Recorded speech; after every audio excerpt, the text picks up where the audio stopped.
Presiden Prabowo Subianto menekankan soal tujuan pembekalan para anggota Kabinet Merah Putih di Akademi Militer Magelang, Jawa Tengah bukan untuk menjadikannya sebuah retreat militeristik, namun untuk menyelaraskan kedisiplinan dan kesetiaan pada bangsa dan negara. Ya, lantas penggemblengan seperti apa yang biasa dilakukan di Akademi Militer dan seberapa efektif pembekalan tersebut mampu memupuk rasa disiplin serta setia pada bangsa. Kita ajak Anda pemirsa berbincang bersama Kepala BIN periode 2015 hingga 2016, Letjen TNI Purnawirawan Sutioso. Selamat petang Bang Yos. Selamat petang, Andro, Sira. Ya, kalau Bang Yos melihatnya seperti apa penggemblengan yang dilakukan, kan naik Hercules, kemudian ada baris berbaris. Aku ingin ditanya pertama kali kenapa pakaianku rada aneh gitu. Oh iya, udah sesuai banget ya dengan loreng-loreng ya. Iya, Benar loh. Ya. Sudah bermakna ya. Dan bermakna rasanya di lembah dipanggil ke Magelang, Tidar Bang Yos. Magelang. Benar, Siapa ada tuh suruh mampir. nyusul gitu. Mampir duluan. Enggak, cuman guru aja. Gitu. Jadi penggemblengan itu ya, yang pertama naik pesawat ya, pesawat Hercules ya. Kalian berdua pernah nggak tahu Hercules itu pernah masuk nggak? Pernah. Pernah kan? Liputan. Ya biasanya kalau boarding itu lewat pantatnya itu, udah gitu kan orang itu. Dan tempat duduknya kiri kanan gitu kan, panjang gitu. Iya. Nah, begitu masuk itu kamu akan lihat kabel macam-macam itu dari semua ukuran tuh kelihatan semua. Pasti ini sudah menegangkan lah untuk mereka yang belum percaya. Makanya pada bilang sempat tegang-tegang juga ya, pada takut juga Rasa ya. gitu. Ya terus duduknya juga statis kan, nggak bisa di style kayak kita di pesawat komersial itu kan gitu kan. Nah ini pelajaran pertama. Jadi kalau kita melaksanakan tugas menuju ke satu tempat, fasilitas apapun jangan mengurangi semangat dan etos kerja kita. Saya amat yakin menteri-menteri itu kalau pergi di komersial pasti kelas bisnis atau first class kan gitu kan. Ini fasilitasnya lebih buruk dari kelas ekonomi kan itu kan. Artinya diajarkan seperti itu, jangan yang kayak gini dipersoalkan gitu. Ya semangat tetap etos kerja gitu. Kemudian sampai di Magelang ditidurkan di tenda. Iya. Ini juga pelajaran kan. Meskipun tendanya ada AC Bang Yos. Ya pasti nggak ada AC dan tahu gitu nggak? Sera, atau tempat tidurnya itu apa? Kalau dia itu velvet, lu tahu nggak velvet itu apa? Jadi tempat tidur yang tiang-tiang itu besi, terus anunya itu terpal, gitu yang bisa dilipat-lipat gitu kan. Ya setahu saya atau dipastikan nggak ada AC di situ, nggak ada kelambu juga, ya. Artinya bisa diserang nyamuk pada malam hari kedinginan, siang juga panas banget kan tenda itu kan. Ini pelajaran lagi. Terus apa namanya toiletnya pasti juga rame-rame gitu ya.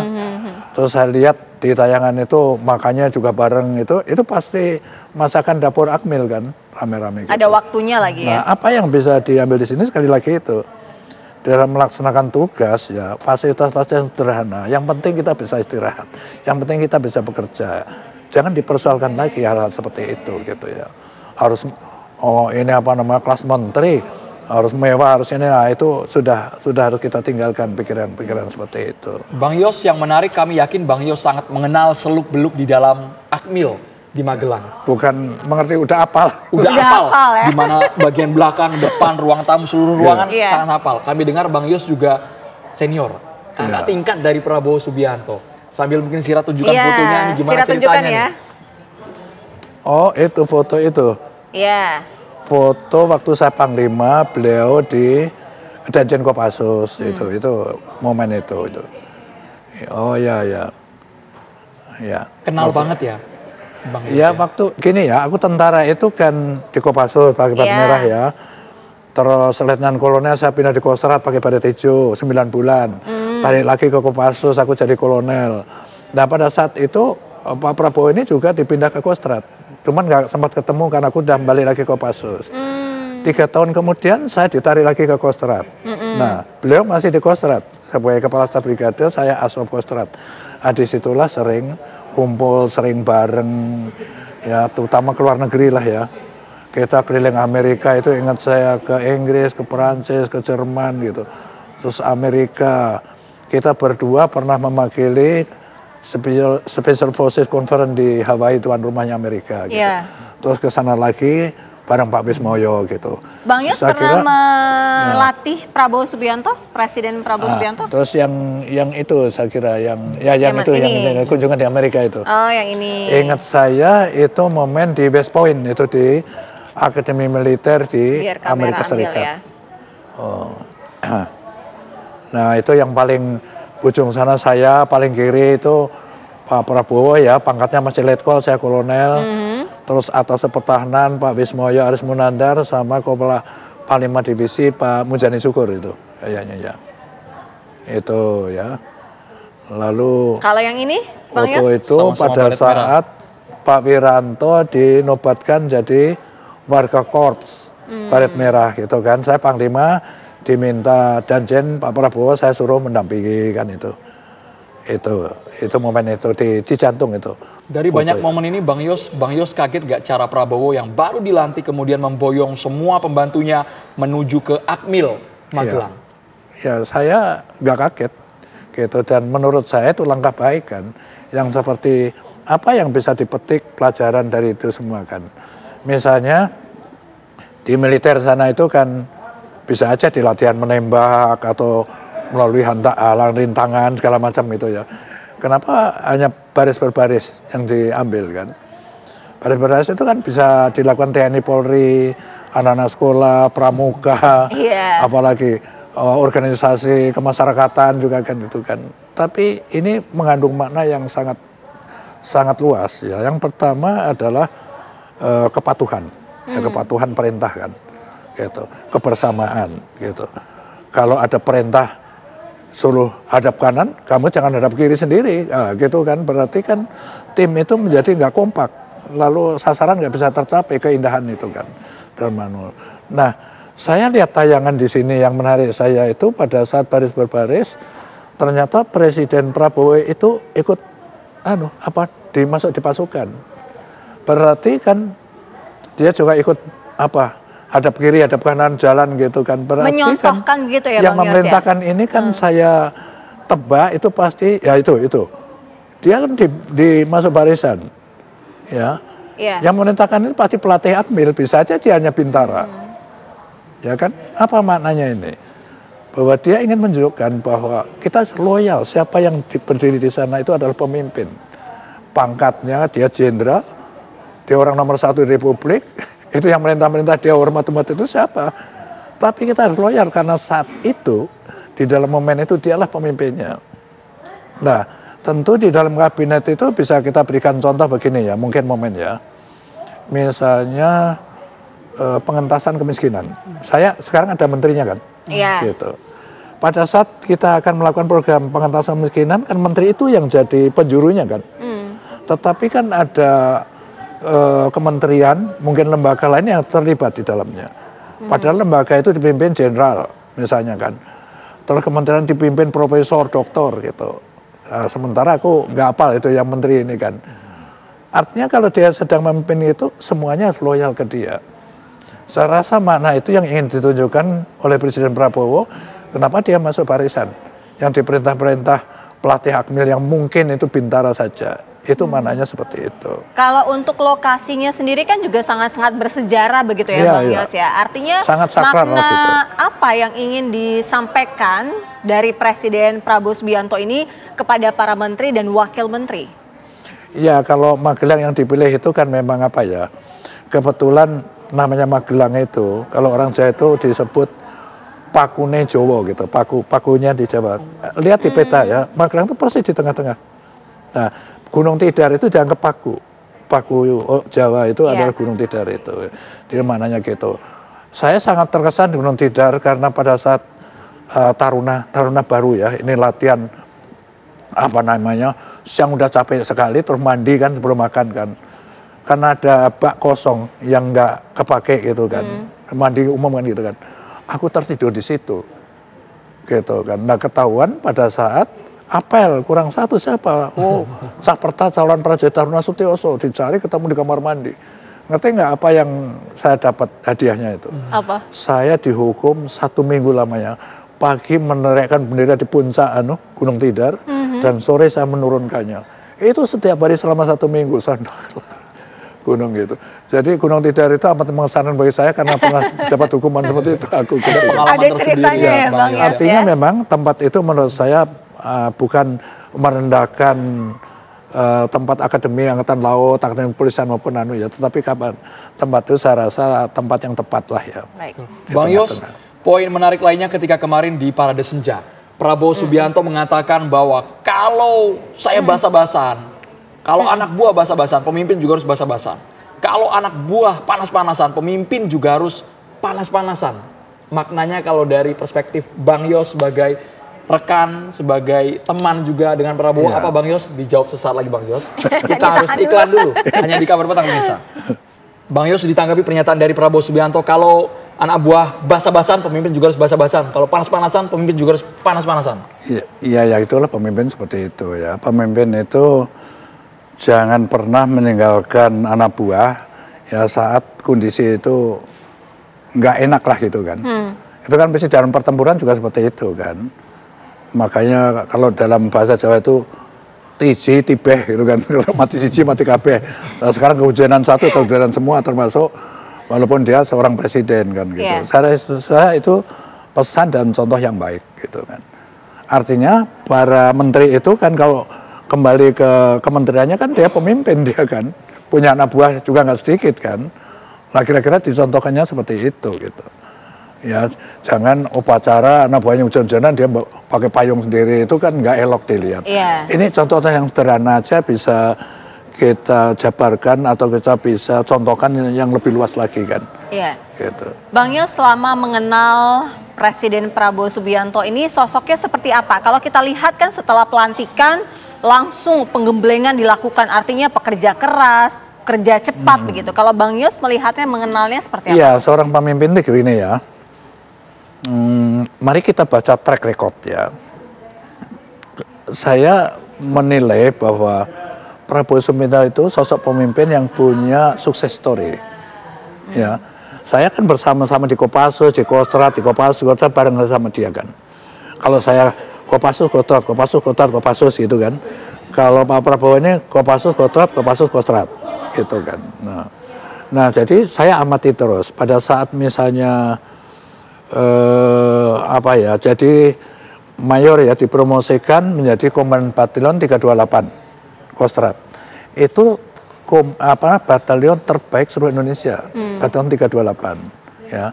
Nah, saya Wadanjen Kopassus, lalu kita kembalikan lagi ke Kopassus dari Kostrad ya, menangani Pusdik Passus di Batu Jajar. Pusdik yang keadaannya kayak gitu, itu bisa disulap menjadi pusdik yang sangat membanggakan kita. Dari fasilitasnya, dulu makannya daging segini, begitu dia dan pusdik dagingnya segini. Duit dari mana?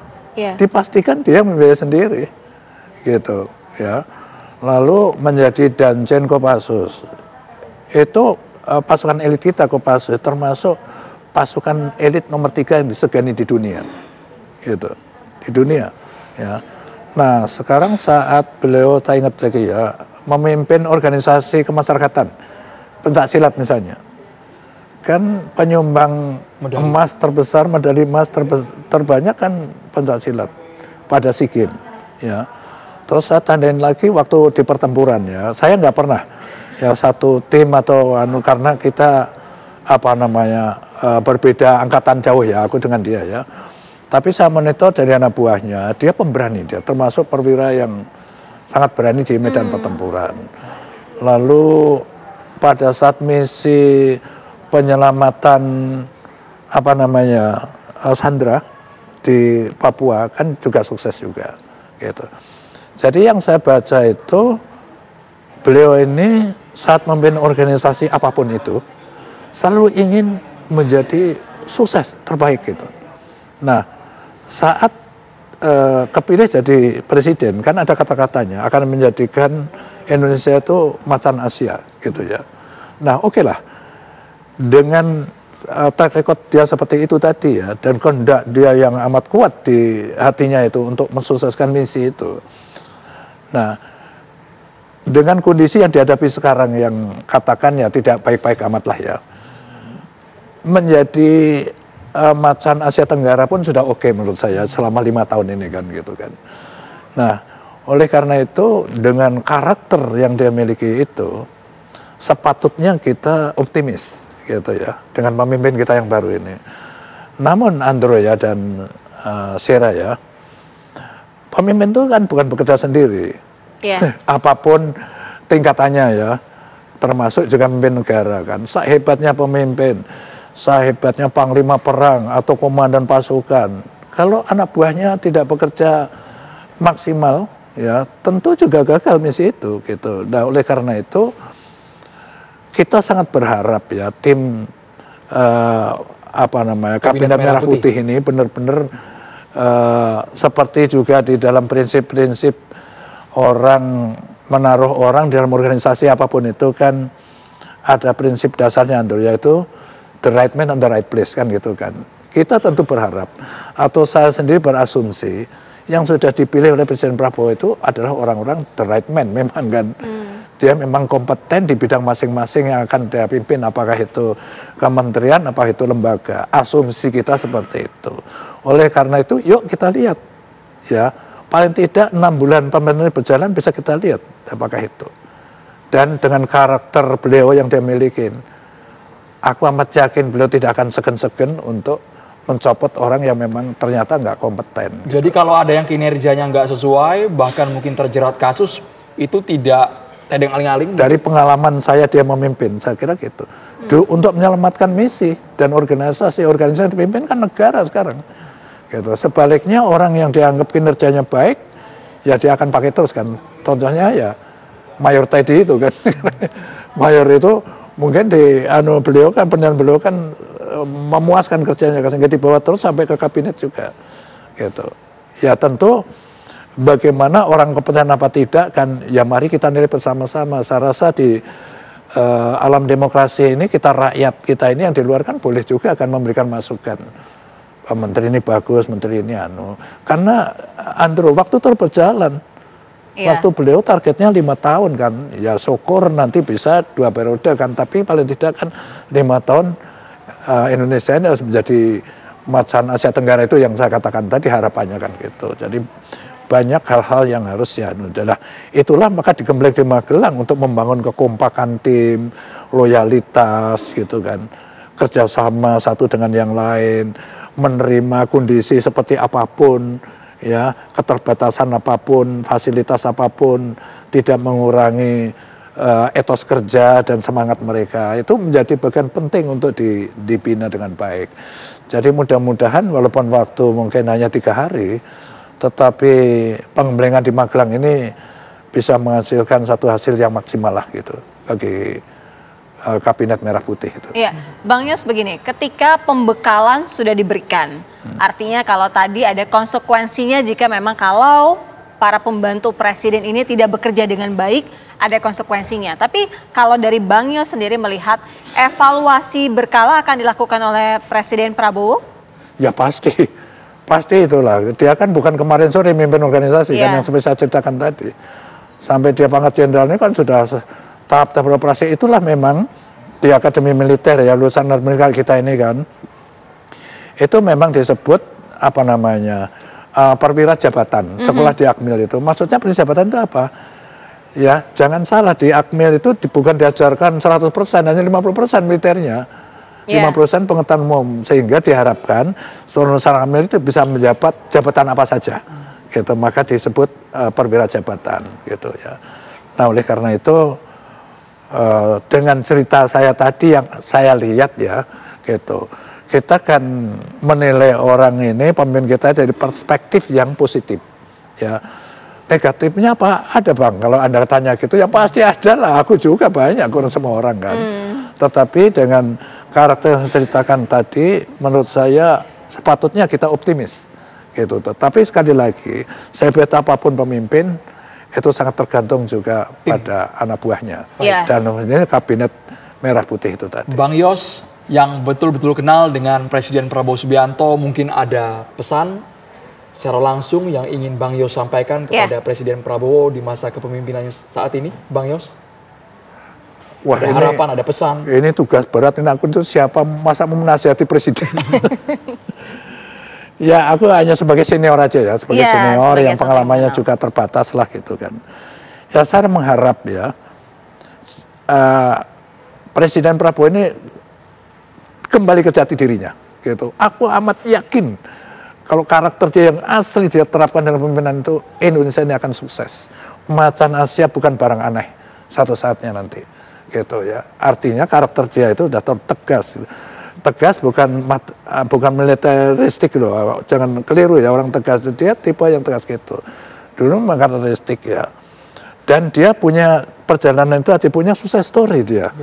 Sekarang tadi aku belum ceritain, mimpin Gerindra aja misalnya. 2 atau 3 kali aku nggak ingat ikut pemilu, sekarang sudah ranking ketiga kan.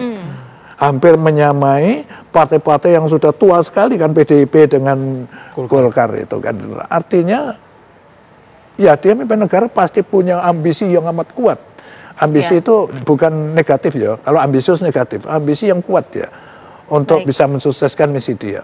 Itu sudah kelihatan penampilan dia selama ini, dan mudah-mudahan juga yang terakhir sekali Presiden Prabowo jaga kesehatan. Baik, terima kasih Amin. Bang Yos sudah berbagi bersama kami di Kabar Petang. Terima kasih kehadirannya Bang Yos. Ya, assalamualaikum. Sehat terus Bang Yos. Sehat-sehat Ya, Bang siap, Yos, terima terima kasih. kasih.